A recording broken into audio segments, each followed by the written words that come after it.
오늘은 이제 그동안 말도 많고 탈도 많았던 올림픽 폐막하는 날이죠.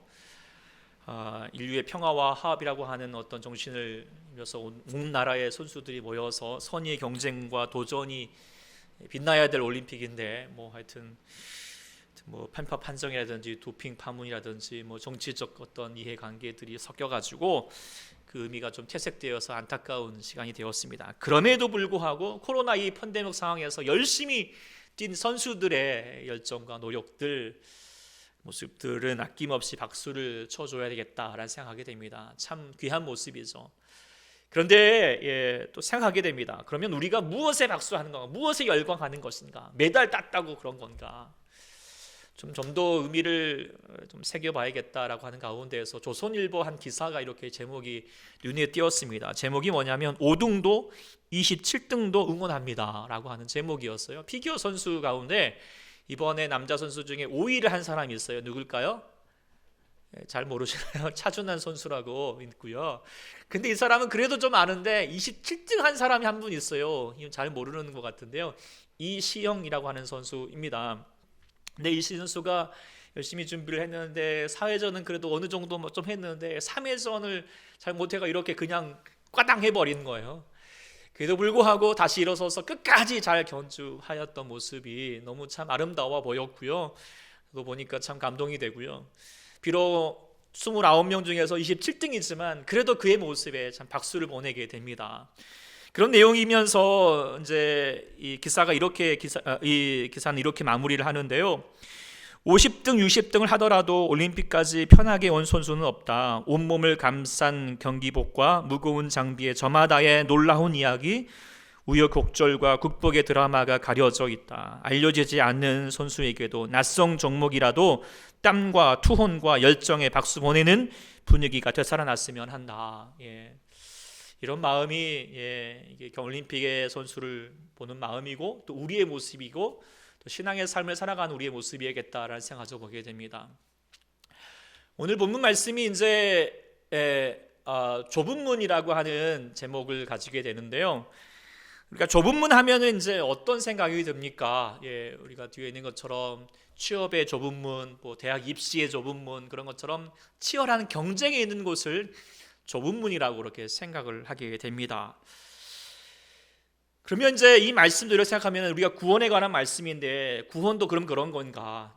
치열한 경쟁을 통하여서 어떻게든지 메달을 따든지 등수 안에 들어야지 구원을 받는 건가? 그렇지 않으면 떨어지는 건가? 이런 생각을 가지게 되면 좀 이렇게 불편한 마음이 들기도 하겠고 그렇지만 또 이걸 강조하고 있기도 하는데요. 그래서 열심을 내자고 어떻게든지 당신 그렇게 하면은 지옥 간다고 이렇게 강조하는 차원에서 사실 이 좁은 문에 관한 말씀을 전하기도 하는데 근데 우리가 이 말씀을 우리가 전할 때 그리고 묵상할 때 조심해야 될 부분이 있습니다. 이 본문의 말씀만 우리가 바라보는 것이 아니라 전체적으로 우리 하나님께서 성경을 통하여 주시는 구원에 관한 말씀을 우리가 다시 한번 되새겨야 되는데 구원은 무엇인가? 그것은 우리의 노력이 아니라 오직 하나님의 은혜로 된다는 것이죠. 그래서 오늘 우리가 우리 같이 암송 구절로 했던 구절인데요. 같이 한번 읽어보겠습니다. 시작. 너희는 그 은혜에 의하여 믿음으로 말미암아 구원을 받았으니 이것은 너희에게서 난 것이 아니요 하나님의 선물이라. 행위에서 난 것이 아니니 이는 누구든지 자랑하지 못하게 함이라. 분명히 말하고 있죠. 구원을 얻는 것은 우리의 행위가 아니라 우리의 노력이 아니라 우리의 자랑으로 어떻게 할 수 있는 것이 아니라 오직 하나님의 은혜이다. 주권적인 역사이다. 하나님의 불가항력적인 은혜와 예수 그리스도의 그 십자가의 대속의 은총과 또 성령님의 그 견인하심을 통하여서 우리가 구원받았음을 성경은 전체적으로 강조하고 있는 거죠. 그래서 선물입니다. 그렇죠? 아무런 선물은 뭐예요? 아무런 공로 없고 자격 없는 자에게 주어지는 것이죠. 그런데 사람들은요 여기 구원에다가 자신의 노력과 어떤 행위를 더하려고 하는 욕심을 가질 때가 많습니다. 어떤 도덕적으로 착하게 살아야 된다, 종교적인 열심을 내야 된다, 이런 것들을 강조하고 그렇게 해야지, 열심히 해야지 당신 천국 간다. 예수 믿는 것만으로 되는 것이 아니다. 라고 거기다가 뭐 하나 붙여 넣으면 이게 뭘까요? 이단입니다. 그래서 초기 성경 시대에도 율법주의라든지 영재주의라든지 또 아니면은 뭐 그 유명한 펠라그스 논쟁도 마찬가지고요. 또 천주교도 그런 현상이 있고, 많은 이단들이 이런 한 가지, 이것만 아니라 한 가지 더 조건들이, 우리의 노력들이 있어야 된다는 것을 강조하고 있는 것이죠. 대표적인 이단이 이제 신천지잖아요. 신천지도 그런 모습이 있어요. 그러면서 수강스러운 것 중에 하나가 뭐냐면, 시험 본다는 거, 천국 가면은, 천국 가려면. 그래서 그런 내용이 되게 웃겨가지고, 제가 이제 영상을 한번 실감내게 한번 보라고 드리지만, 또 도전받을 건 있어요. 이렇게 하는데 한번 보겠습니다. 자, 이런 모습을 이렇게 보면서 어떤 생각이 드세요? 그러니까 거기서는 이만희가 강조하는 그 하늘나라 뭐 천국 들어가려면 14만 4천 명인데 이미 지금 20만이 넘은가? 이게 이제 서로 경쟁해가지고 14만 4천 명 등수 안에 들어야지, 이제 천국 간다, 이렇게 강조하는 거예요. 그러면서 하여튼 거기 통과하려고 예를 쓰고 있는 모습 보고 나니까, 우리도 한번 좀 시험 좀 봐볼까요? 암송 구절하신 거 얼마나 잘 보시는지. 물론 좀 한편으로 보면은 참 왜곡이 됐지만 우리는 정말 열심을 내고 있나 뭐 그런 생각도 들지만, 그러나 대단히 이게 잘못됐다는 것을 우리가 알게 되죠. 천국은 성적순이 아닙니다. 꼴등 뭐 1등 우열을 가리는 곳이 절대 아니죠. 예수님께서 오늘 이제 어떤 사람이 예수님께 질문을 했어요. 본문에 보면 구원받은 사람이 적습니까? 이제 왜 이런 얘기를 했을까 생각해 보면은, 아마 이 사람이 보기에는 예수님을 따르는 사람들 중에도 천국 갈 사람이 별로 없는 것 같은 거예요. 그러니까 예수 믿으면 좀 뭔가 구원받은 자로서 뭔가 좀 제대로 살아야 되는 것 같고, 율법의 요구도 잘 지켜야 되고, 또 품격과 어떤 교양과 지식을 갖춰야 될 것 같은데, 지금 예수님 다른 사람들은 그냥 엉망진창인 사람들이 많거든요. 그러니까 저 사람이 천국 갈 수 있을까, 뭐 그런 생각이 들어서 지금 이렇게 또 구원받아도 되나 싶은 마음이 가졌던 것 같습니다. 우리들도 그런 생각 가질 때가 있잖아요. 뭔가 자기 기준과 자기 판단을 가지고, 야, 저 사람은 천국 못 가, 저렇게 해가지고 그렇게 함부로 판단을 하고 자기 잣대를 드러내기도 하고, 그러면서 착각하는 게 있죠. 자기는 천국 갈 수 있다, 뭐 이런 믿음을, 착각을 가질 때가 있는데요. 근데 오늘 이런 질문 앞에 예수님의 대답이 이제 5절, 23절, 24절이죠. 뭡니까? 좁은 문으로 들어가기를 힘쓰라. 내가 너희에게 이르노니 들어가기를 구하여도 못하는 자가 많겠다. 지금 적습니까? 많습니까? 물어봤는데 많다 적다라고 하는 것은 얘기하지 않고, 늘 예수님이 늘 그러셨어요. 그냥 얘기하시면 동문서답처럼 얘기하시지만 거기 안에 아주 중요한 진리를 담겨져 있게 되는데요. 특별히 이 말씀이 무엇에 관한 말씀이죠? 구원에 관한 말씀이잖아요. 그래서 우리가 이 말씀을 정말 되새겨 봐야 합니다. 왜냐하면 우리 인생을 살아갑니다. 이 땅을 살아가면서 수고하고 애를 쓰고, 또 우리 주어지는 삶을 위해서 또 열심히 직장에서 수고하면서 나름의 성공과 또 나름의 뭐 만족을 위해서 살겠지만, 아무리 우리가 부귀영화를 다 누린다 하여도 우리가 우리의 마지막이 정말 구원받지 못하고 저 지옥에 갈 수밖에 없는 영혼이 된다면, 그만큼 망한 인생은 없겠죠. 허망한 인생은 없을 거예요. 우린 구원받아야 됩니다. 할렐루야. 여러분들 구원받기를 소망하시죠. 그런데 이 말씀을 보면은 또 뭐가 있습니까? 다 구원받기를 원하고, 그래서 예수 믿기도 하지만, 그런데 오늘 본문의 내용이 하면 구하여도 못하는 자가 많겠다, 못하는 자가 많으리라라고 했어요. 그러니까 누구나 다 구원받는 것이 아니라고 말하는 거예요. 소위 교회 다닌다고 자동적으로 천국 티켓이 주어지는 것이 아니라는 것을 분명히 하고 있습니다. 여기도 마찬가지일 거예요. 지금 그럼 심각해지죠. 아무도 모르죠. 고민해봐야 된다는 것이고, 또한 여기서 강조하고 있는 것은 뭡니까? 좁은 문으로 들어가게 힘쓰라라고 했어요. 힘쓰다라고 하는 말이 그냥 넉넉히 구원 받겠지, 믿으면 다 된다, 이렇게 얘기하는 것이 아니에요. 애써야 된다는 거, 노력해야 된다는 거예요. 이 힘쓰라는 단어는 고대 이제 운동 선수들, 검투사나 레슬링 선수처럼 이기기 위해서 죽을 힘을 다하는 거예요. 치열한 싸움을 싸우는 거거든요. 그렇게 하여라라고 말하고 있어요. 근데 물론 좀 이렇게 말하면 또 고민되죠. 분명히 구원은 우리의 노력으로 되는 것이 아닌데 하나님의 은혜인데 도대체 이 말씀과 대치되는 것이 아닌가라는 생각이 들겠지만, 본문을 우리가 다시 묵상을 해봐야 됩니다. 그것은 단지 자, 구원받은 사람이 적으니까 너희들 인간적인 열심히를 안 내어라. 너희가 노력해야지 너 이거 보고 내가 천국 가게 하겠다라고 하는 뜻이 아닌 거예요. 우리가 인간적인 노력을 얘기하는 것이 아니라 구원을 위해서 우리가 정말 기울여야 될 우리의 모습들이 있다는 거예요. 다른 곳에 우리가 마음 써버리고 그것에 우리가 이 말씀에 행하지 못하면 하나님의 나라에 합당하지 못하게 될 수 있다는 것을 분명히 경고하고 있는 메시지니까요. 오늘 이 말씀을 잘 기억하여서 우리가 다시 한번 하나님 나라를 향하여서 예수고 다시 한번 그래서 모두 하나님 나라에 들어갈 수 있는 우리 모두가 될 수 있기를 소망합니다. 그러기 위해서 우리 구원받기 위해서 우리가 힘쓰고 애써야 될 것이 무엇일까? 우리가 돌아보게 되면 첫 번째로는 뭐냐면 이 하나님 나라는 상대평가보다도 하나님의 절대평가이니까 그것에 더 신경 쓰라고 말씀드리고 싶습니다. 오늘 본문에서 이제 앞서서 구원받은 자가 졌습니까? 라고 말씀하실 때 예수님이 대답이 좁은 문으로 들어가기를 힘쓰라 라고 그렇게 얘기했던 내용을 보면은 만자 정냐라고 말하는 것에 전혀 다르게 얘기했지만 전혀 이렇게 더 중요한 내용이 있습니다. 그러니까 이거를 좀 메시지 성경, 그 성경 원어를 조금 더 현대어로 잘 풀이한 성경, 메시지 성경은 이렇게 얘기되어 있습니다. 많고 적고는 너희가 상관할 바가 아니다. 너희는 하나님과 함께하는 삶에 점점하여라. 생명 곧 하나님께 이르는 길은 정신을 바짝 차려야만 갈 수 있는 힘든 길이다 라고 그렇게 얘기했어요. 그러니까 이 말씀은 자, 천국 가는 사람이 많을까 적을까, 여기서 누가 천국 가고 누구는 지옥 가, 이거 신경 쓰지 말라는 거예요. 왜요? 천국의 구원의 문제는 사람이 판단하고 사람이 함부로 가늠할 수 있는 것이 아니다는 거죠. 구원의 문제는 누구의 영역입니까?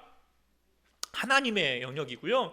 하나님의 기준에서 결정되는 것이라는 것이죠. 그래서 우리가 이 점을 우리가 잘 기억해야 합니다. 인생을 살아가는 것은 우리가 기준 싸움이라고 생각할 수 있게 됩니다.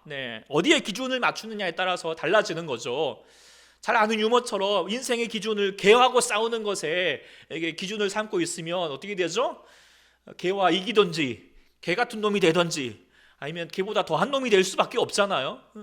그런 것처럼 우리가 인생을 뭔가 다른 사람과의 기준으로서 그 사람과 이기는 것에 싸움을 두고 있으면 때로는 그것 때문에 허망한 일이 생길 수밖에 없다는 거죠. 이번에 올림픽이 그런 모습들을 보여주고 있잖아요. 러시아나 중국은 이기는 게 목표입니다. 메달만 따는 게 목표잖아요. 그러니까 어떻게 해요? 편파 판정을 한다든지 어떻게 양보를 해서든지 어떻게든지 그렇게 하는 것에 더 목표를 두고 있는 것이 참 안타까운 모습이잖아요. 세상에 많은 사람들이 그렇게 살아가잖아요. 서로 다른 사람을 이기기 위해서, 다른 사람을 상대적으로 뭔가 좀 더 잘나 보이기 위해서 그렇게 살아갈 때가 많잖아요. 그런데 하나님 나라는 그렇지 않다는 거예요. 그리고 구원의 문제는 상대평가가 아니고요, 절대평가입니다. 상대평가는 뭐죠? 다른 사람보다 등수해가지고 등수에 따라서 그 결과가 주어지겠지만 절대평가는 그러지 않습니다. 그런데 우리가 착각하는 것처럼, 또 이단이 그러는 것처럼, 신천지처럼 뭐예요? 이게 막 열심히 시험 공부해가 14만 4천 명이 딱 들어와야지 여러분들이 하나님 나라로 들어갈 수 있다는 것이 절대 아닌 것이죠. 지금도 봉사 점수, 또 주일날 출석을 잘했느니 오늘 지각했어, 너 점수 오늘 깎였어, 1점 깎였어, 이런 식으로 하나님의 점수 딱 해가지고 나중에 자 점수 높은 사람이 천국 간다, 이렇게 말하는 것이 아니라는 것을 분명히 말해주고 있는 거예요. 인간적인 노력과 어떤 인간적인 성격을 가지고 매김하는 것이 아니라는 것이죠. 구원은 사람들 사이에서 몇 등이 되는 것이 중요한 것이 아니라 하나님 앞에서 하나님의 절대적인 기준 앞에 있어야 된다는 것이죠. 그렇기 때문에 우리가 함부로 서로 사람들 사이에서 보면서 저 사람은 지옥 가느니 어디든지 구원 받았더니 안 받았더니 이런 거 신경 쓸 필요가 없다는 거예요. 남 신경 쓰지 말고 뭐예요? 하나님께 그건 맡겨두고, 그렇죠? 그리고 뭐예요? 우리는 내가 하나님 앞에서 구원받은 자로서 서 있는 것인가 라고 하는 것을 우리가 고민해 보라는 것이죠. 사실 지금 이 말씀도 뭐냐면은 그 어떤 사람이 문맥적으로 보면 바리새인이거든요. 바리새인은요, 하나님 의식하는 것보다도 누구 의식하며 살아는 거예요? 사람들 의식하며 사는 거예요. 사람들 앞에서 경건의 모양을 행하면서 야, 내가 이래봬도 이만큼 하니까 너희들보다는 그래도 의롭지, 이렇게 하면서 뭔가 우쭐대고 또 다른 사람을 정죄하고 판단하는 일이 생겼단 말이에요. 하나님 나라에 합당하지 않다는 것입니다. 상대평가가 아니다는 것이죠. 하나님의 절대적인 기준이 있습니다. 하나님 나라로 들어가기 위해서 어떤 사람이 하나님 나라에 합당한 사람인가, 어떻게 할 때 하나님 나라로 들어갈 수 있게 되는 것인가. 오늘 본문에 말했지만 좁은 문이라고 되어 있지만 이 좁은 문으로 하나님 나라로 들어가는 이 좁은 문이 무엇일까요? 그건 딱 정확합니다. 성경이 뭐라고 말하고 있죠? 예수 그리스도입니다. 우리가 잘 아는 말씀처럼 예수님은 그 뭐예요? 길이요 진리요 생명입니다. 예수님을 말미암지 않고는 하늘 아버지께로 나아갈 자가 없습니다. 요한복음 10장에도 말하고 있죠. 나는 내가 문이니 누구든지 나로 말미암아 들어가면 구원을 받고 또는 들어가며 나오며 꼴을 얻으리라. 도둑이 오는 것은 도둑질하고 죽이고 멸망시키는 것이지만 예수님이 오시는 것은 뭐예요? 우리에게 예수님의 금민으로 들어가서 생명을 얻고 더 뭐예요? 우리의 삶에서 더 풍성히 얻기 위함이다 라고 그렇게 말씀하고 있습니다. 우리가 예수님만이 우리를 구원받을 수 있는 유일한 문이 되신 줄 믿습니다. 예수님을 나의 구세주로 나의 모든 죄를 담당하기 위해서 십자가에 죽으신 그 은혜를 다시 한번 믿고 나아가는 자에게 하나님의 이 놀라우신 구원의 은총이 일어나게 될 줄 믿습니다. 그렇다면 이 구원이 쉽습니까? 어렵습니까? 쉽죠. 네. 시험 보아서 여러분들 통과시켜가지고 한 글자라도 틀리시면 여러분들 천국 탈락 이러면은 어떻겠습니까? 네. 율법 다 조항 드러내가지고 한 번이라도 어기면 여러분들 안 된다라고 말하면 우리는 천국 갈 수 있는 사람이 없을 것입니다. 그런데 예수님 믿기만 하면, 영접하기만 하면 천국 간다고 하니까 얼마나 감사합니까? 그러면 그 천국 가는 문이 좁지가 않을 것 같아요. 그런데 예수님은 뭐라고 말했죠? 좁은 문이라고 얘기를 했어요. 왜 좁은 문이라고 했을까? 근데 우리가 기억할 것은 주님이 우리에게 구원받을 길을 좁게 하신 분이 아니에요. 좁게 하셨으면 십자가의 은혜는 없었겠죠. 예수님이 십자가를 통하여서 누구라도 천국 가기를 원하고 계세요. 아멘.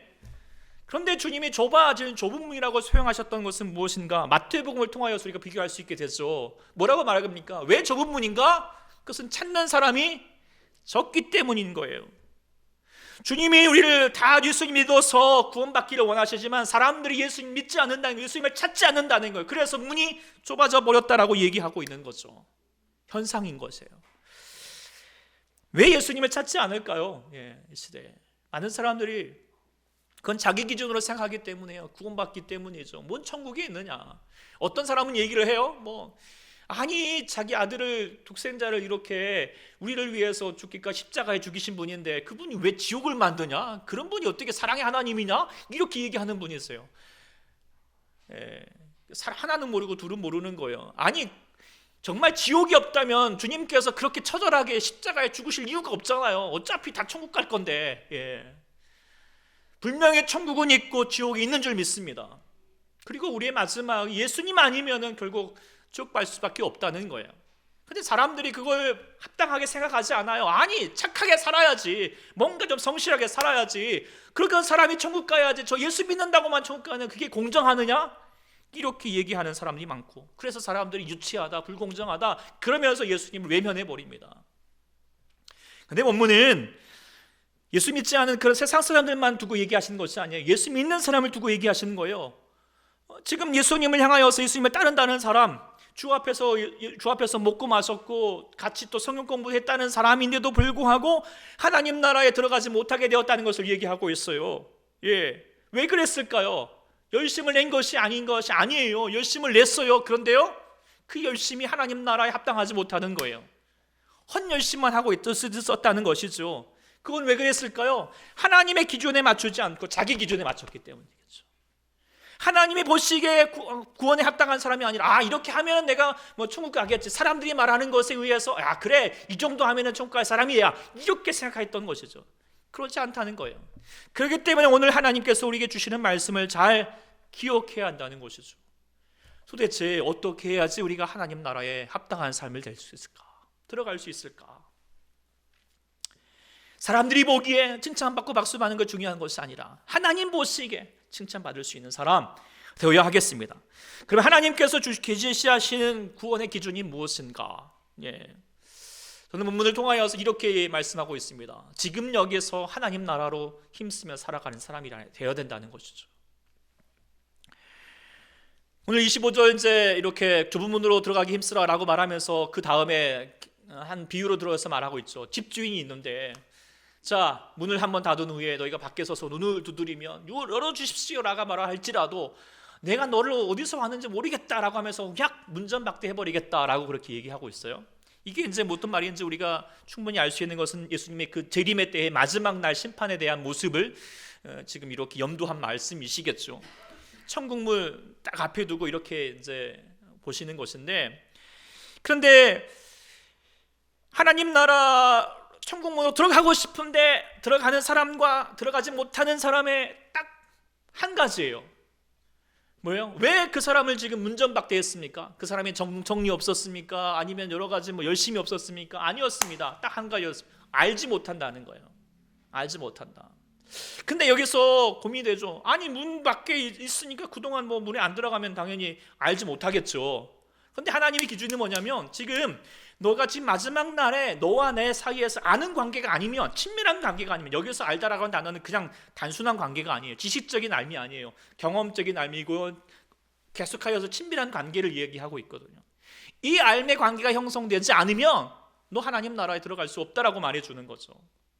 그러니까 여기서 우리가 좀 우리가 염두할 것은 뭐냐면, 하나님 나라의 개념을 성경에서 두 가지 개념이 있어요. 우리가 죽어서 천국 가는 아직 완성되지 않은 하나님 나라가 있지만, 예수님께서 초림하심을 통하여서 이미 우리 가운데 이루어진 하나님의 나라가 있거든요. 그리고 그 예수님을 통하여서 이제는 뭐예요? 하나님과 만나는 시간을 우리가 가질 수 있게 되었어요. 은혜의 보좌 앞에, 주님 앞에 나갈 수 있게 되었습니다. 그런데 우리가 오늘 본문을 이야기하고 있는 것은 마지막 날에 가가지고 하나님 앞에 가가지고 문 두드리면서 이 하나님 나 좀 들어가게 해주십시오, 주님을 아는 척하지 말고, 지금 이곳에서 하나님 나라로 살아서 하나님과 더불어서 주님과 늘 항상 아는 삶의 관계로 나아가지 않으면 그때서야 아는 척해도 소용없다는 겁니다. 지금부터 하나님과 친밀한 삶을 살아내라는 것을 말하고 있는 것이죠. 하나님 나라로 지금부터 살아내라는 것입니다. 천국은 지금부터 시작입니다. 그러면 우리가 하나님 나라로 산다는 것이 무엇일까? 두 가지 개념으로 볼 수 있을 것 같아요. 먼저는 하나님 나라는 무엇입니까? 하나님 나라의 왕은 누구시죠? 하나님이셔야 됩니다. 그리고 그 왕 대신 하나님 앞에 우리는 절대적인 순종하는 자가 되는 것이 하나님 나라로 사는 것이겠지요. 근데 어떤 사람들은 천국을요, 하나님 나라로 생각하지 않고 자신의 나라로 생각하는 거예요. 자기가 원하는 대로, 자기가 바라는 대로, 자기가 먹고 싶은 대로, 자기가 바라는 대로 다 이루어지는 것이 야, 이게 천국이지라고 생각하는 경우들이 있어요. 착각이라는 거예요. 지난주에도 올레 목사님이 우리가 하나님의 삶을 살기 위해서 포기하고 순종해야 된다라고 말하지만, 여전히 내 판단과 내 생각, 내 방법대로, 내 때에, 내 상황에 맞춰서 해야죠. 아유, 주님 너무 요구하지 마세요, 내가 알아서 할게요, 이렇게 우리 순종하지 않으려고 할 때가 있지 않습니까? 일단 내가 먼저 잘 먹고 잘 사는 것이 먼저라고 생각하는 경우가 있습니다. 오늘 본문의 사람들이 주 앞에서 먹고 마셨다라고 그렇게 얘기하지만, 사실 이 내용을 좀 보게 되면 그들이 오병이의 사람들처럼 그저 예수님을 앞에서가 아니라 예수님을 이용하여서, 야, 예수님 믿으면 뭔가 좀 내가 잘 될 것 같아, 내가 배불러질 것 같아, 이런 자기 목적을 가지고 주님 앞에 나가는 것이죠. 그러면서 자기의 나라를 세우는 것이지 하나님 나라는 전혀 안중에도 없는 것입니다. 그러면 그렇게 자기의 나라로 살다가 하나님 나라 가가지고 내가 하나님 나라로 살겠습니다 라고 말하면 내가 너 알지 못한다라고 말한다는 것입니다. 우리가 천국에 들어가려면 지금부터 하나님을 나의 왕으로 섬겨서 그 하나님 앞에서 순종하는 삶 살아갈 수 있는 우리 모두가 될 수 있기를 소망합니다. 또한 두 번째로 하나님 나라로 산다는 것은 무엇인가? 말 그대로 하나님 나라로 산다는 것은 사는 것입니다. 함께 사는 것이죠. 주 하나님과 함께 사는 거예요. 영원토록 사는 것이잖아요. 그렇다면요, 사는 곳이면 뽑는 기준이 달라요. 예를 들어서 우리가 기업에서 함께 기업을 해갈 사람을 뽑는다면 어떻게 되죠? 어떤 기준이 있어야 될까요? 능력이 있어야 됩니다. 그 사람의 실력이 있어야 됩니다. 그래야지 잘 되겠죠. 그러나 살기 위해서는 능력이 필요한 것이 아니에요. 어떤 사람을 뽑을까요? 같이 살만한 사람을 뽑겠죠. 여러분들도 결혼하여서 같이 함께 이제 살고자 할 때 어떤 사람을 뽑는 건 아니겠지만 어쨌든 이렇게 이제 기도하고 이렇게 바랬습니까, 여러분들? 보면서 이제 뭐, 야, 내가 얼굴 예쁜 사람하고 살면은 최고인 줄 알고 그렇게 이제 고르셔서 이제 살고 계시는데 살아보시니까 어떻습니까? 네. 그렇게 최고인 얼굴 예쁜 사람하고 살아보지 못해서 내가 잘 모르겠다 뭐 하십니까? 네, 제가 이제 살아보니까 얼굴 예쁜 사람하고 살아봤거든요. 그런데 이것도 별 소용이 없다는 거 우리가 알잖아요. 네. 또 아니면 재상이 있으면 내가 좀 이렇게 이 사람하고 잘 살겠다라고 생각하지만 사실 뭐 이 땅에 살 때는 조금 뭐 그게 도움이 될지 모르겠지만 그러나 하나님 나라 그 하나님 아버지 앞에는 이게 뭐 별 소용이 없습니다. 그러면 정말 하나님께서 같이 살고자 하는 사람은 어떤 사람을 구하실까요? 간단해요. 같이 살만한 사람, 같이 살고픈 사람이겠죠. 얼마 전에도 뭐 한참 전에인데 어떤 목사님이 자기들 은퇴하고 나서 한적한 마을에다가 이렇게 공동체해서 이렇게 좀 살았으면 좋겠다라고 그러더라고요. 그럼 나도 그랬으면 좋겠다. 그래가지고 야, 우리도 우리 초대교회 성도들하고 같이 한번 그래서 함께 살아갔으면 좋겠다라는 생각 가졌는데 좀 고민이 되더라고요. 야, 이게 나는 좋지만 과연 성도들이 좋아할까? 뭐 성도들 중에는 별로 나 안 좋아하시는 분도 있는 것 같은데 그러면서 그게 좋은 것일까? 뭐 그런 생각이 들더라고요. 하나님 마음도 마찬가지 아닐까 생각이 들어요. 야, 저 사람이 나랑 같이 사는 거 원하나? 저 사람이 나랑 사는 것이 정말 바람직할까? 라고 하는 생각을 가질 수밖에 없겠죠. 어떤 사람을 정말 원하실까요? 그것은 노력이 있는 사람이 아니에요. 그거는 어떤 실력이 있는 사람이 중요하지 않아요. 어떤 사람이죠? 진정성이거든요. 진실로 정말 살고 싶은가? 정말로 좋아하는가? 정말로 사랑하는가? 또 통하는가? 이걸 보겠죠. 같이 살 수 있을까라고 하는 것에 대한 질문을 가질 수밖에 없다는 것입니다. 그래서 오늘 우리가 천국 갈 수 있는 거 그러려면 정말 지금부터 살아보라는 거예요. 우리가 결혼식 다 돼갖고 그냥 옛날에는 뭐 그랬잖아요. 손도 안 보고 뭐 그냥 뭐 결혼식 딱 돼가지고 그때 얼굴 보고 그냥 살아보면 이게 사라집니까? 어떻게 해야 됩니까? 미리부터 만나봐야죠. 계속 만나보고 경험해보면서 저 사람과 내가 살고 싶다 해서 그 마음이 들어야 되잖아요. 하나님도 마찬가지라는 거예요. 그래서 우리가 하나님 나라로 합당하게 살려가면 어떻게 돼요? 지금부터 하나님과 정말 귀하는 삶으로 친하는 삶으로 살아가야 되는 것인데 한마디로 우리가 다시 한번 내가 천국 갈 수 있을까 가늠해 보면은 딱 한 가지 생각해 보면 됩니다. 예배입니다. 예배는 뭐 하는 것이죠? 하나님 만나는 시간이잖아요. 근데 예배가 내가 부담이 되고 하라니까 억지로 하고 있고 뭐 예배에 대한 기쁨도 없고 사모함이 없다면 죄송하지만 우리가 심각하게 생각해 봐야 됩니다. 내가 과연 하나님 나라로 살고 싶어 하는 것인가? 그리고 하나님이 그것을 합당하게 여기실까? 라고 하는 것이죠. 사실 그런 사람이 많다는 것을 본문이 시사하고 있습니다. 본문의 사람들 예배에 참석한 사람이요, 성경 공부한 사람이죠. 신앙생활 열심히 한다는 사람들입니다. 그런데 하나님을 알지 못했다는 거예요. 왜 그랬을까요? 예배하지만 하나님 못 만난 거예요. 하나님을 좋아하지 않습니다. 자기 만족, 자기 의를 위해서 한 것뿐이에요. 종교적인 열심뿐이었어요. 그런 사람들 내가 너 모르겠다는 거예요. 너 나 만나기나 했었느냐라고 그렇게 질문할 수밖에 없을 거예요. 사랑하는 여러분들, 지금 예배가 어떠십니까? 여러분 누구 만나러 오셨습니까? 만나고 계십니까? 정말 예배가 기쁨이 되십니까?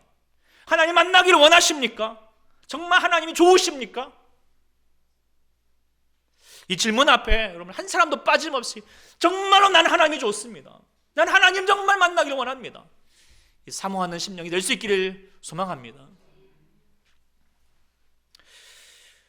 세 번째로 우리가 구원받기 위해서 힘써야 될 점, 그것은 끝까지 함께 힘쓰자라는 것을 말씀드리고 싶습니다.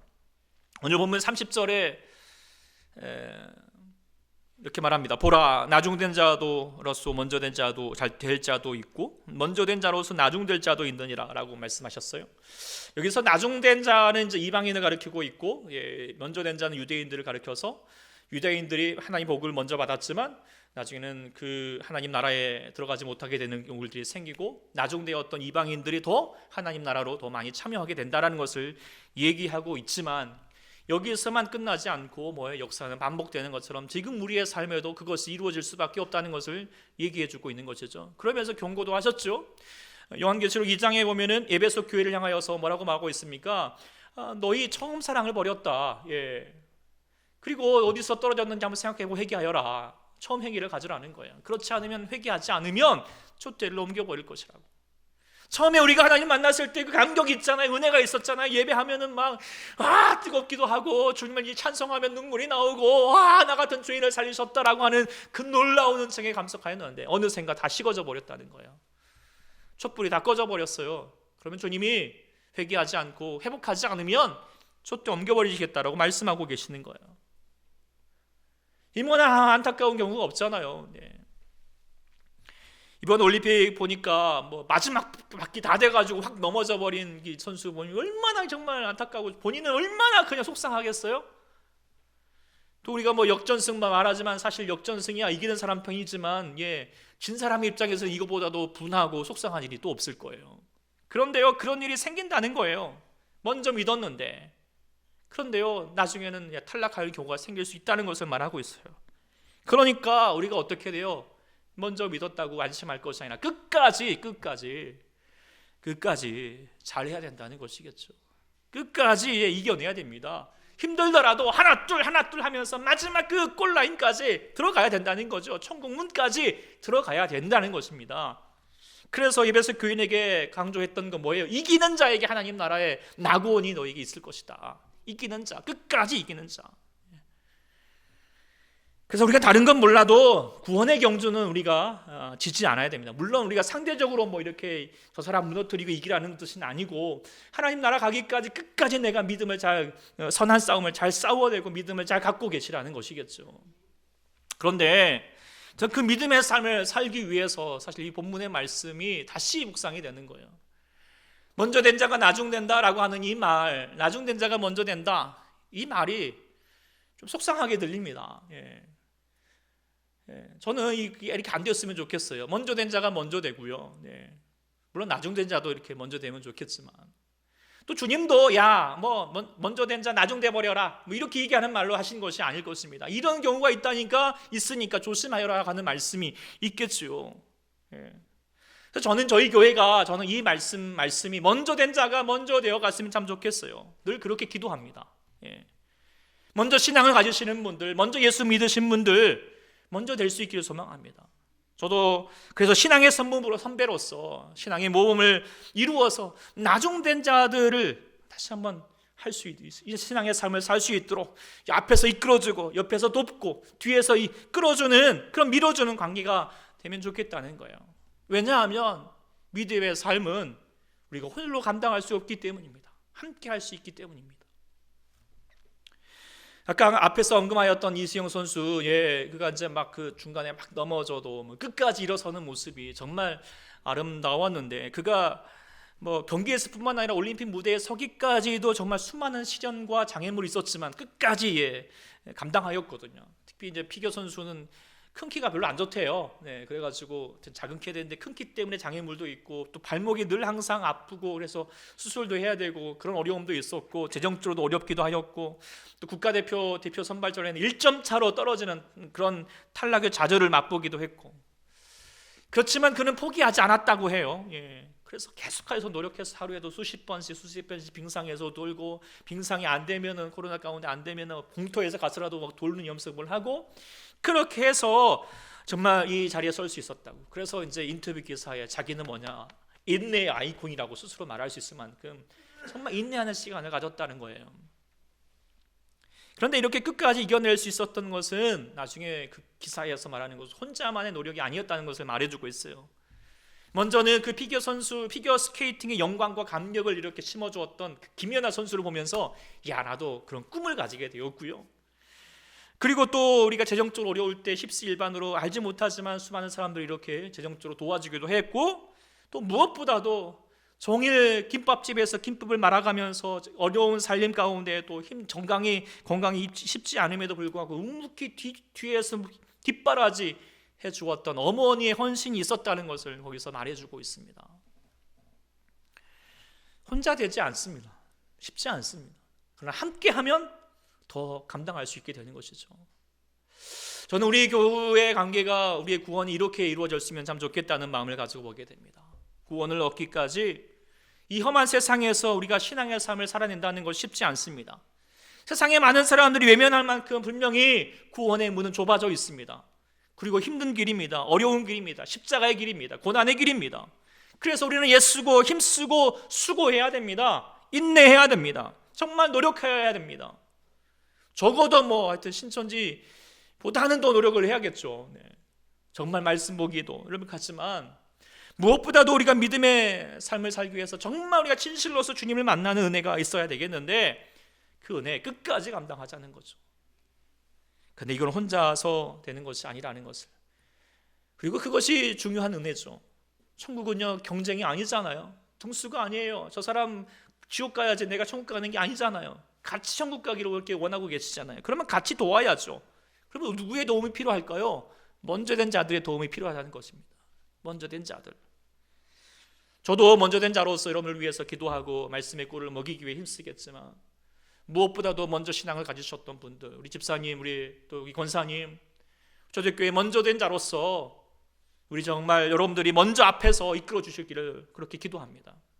먼저 기도하시고 힘들고 어려울 때 같이 찾아가셔서 위로해 주시고 눈물로서 같이 함께 손붙잡고 기도해 주시고 함께 즐거이 예배하시고 말씀 나누시고, 그런 은혜가 있을 때 우리가 우리의 신앙의 삶, 나중된 자들이 믿음의 삶이 이런 거구나 라고 하면서 홀로 가는 길이 아니라 함께 걸어가기 때문에 넉넉히 감당하게 될 줄 믿습니다.